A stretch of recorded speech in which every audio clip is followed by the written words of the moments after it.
Abraham had a son named Isaac, and God gave a promise to Abraham that he would be blessed with as many descendants as the stars. Now Isaac grew up, and he got married, and he had two sons, and they were twins named Jacob and Esau. Although they were twins, they looked very different and acted very different. Esau was hairy, liked to be outside and hunt, while Jacob liked to be inside with his mother. Since Esau was the firstborn of the twins, he was to get the birthright from their father. One day, Esau was out hunting and became very tired and hungry. Once he returned home, he smelled the delicious stew that Jacob was making. Esau asked Jacob for some of his stew, and Jacob was a trickster and told Esau that he would give him the stew in exchange for his birthright. Because Esau was so hungry, he agreed and gave up the birthright to Jacob. As the years passed, Isaac grew very old and was almost blind. So it was now time to pass the birthright down to Esau. Before Isaac gave the birthright, he asked Esau to go out and hunt for his favorite meal and get and make his favorite stew.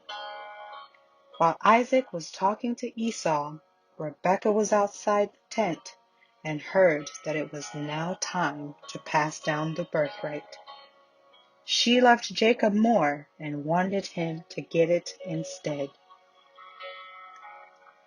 So Rebekah came up with a plan to trick Isaac into giving the birthright to Jacob.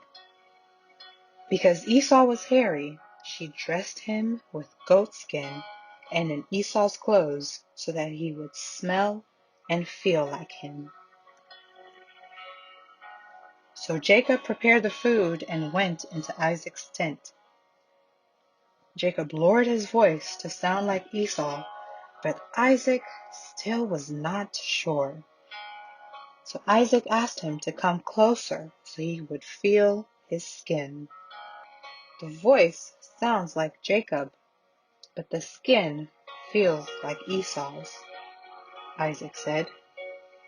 So Isaac, convinced by the feel of the skin, ate the food and gave the blessing to Jacob.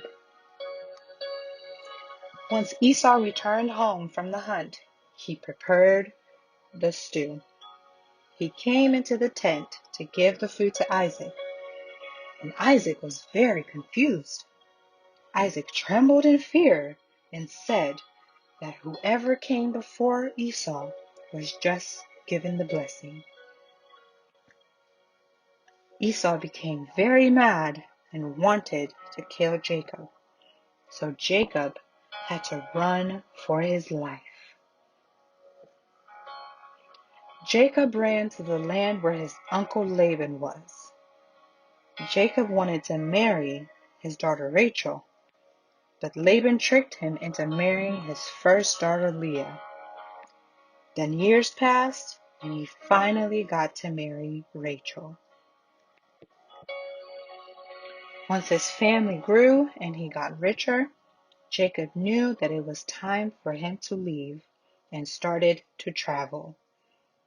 His travels took him near the land where Esau was, and even though it had been many years, Jacob was still afraid.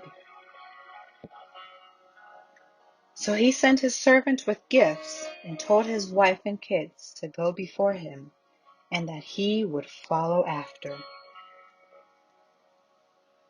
Later that night, when he was alone in the darkness, he saw a figure and became very scared. He thought the figure was Esau, and so he went and attacked it. The fight lasted for hours, all through the night, and neither one of the men were winning. And Jacob realized that he wasn't fighting Esau, but he knew that the person he was fighting was also not an ordinary man. The night began to fall, and the day began to rise, and Jacob wanted to know who the man was. The man would not tell him who he was. Then the man touched Jacob's hip, and Jacob's legs became very weak. He tried to wrestle, but he knew that he would not win. The man asked Jacob to let him go because it was now morning. Then Jacob knew that this man was not an ordinary man, and he was God's messenger. Jacob said that he would not let the man go until he blessed him. So God's messenger blessed him and changed his name to Israel, because he had wrestled with men and wrestled with God and won. As the sun came up, Jacob went to meet his family. Although he now had a limp and he was a new man, he had a new name and a new identity, and his brother welcomed him with open arms.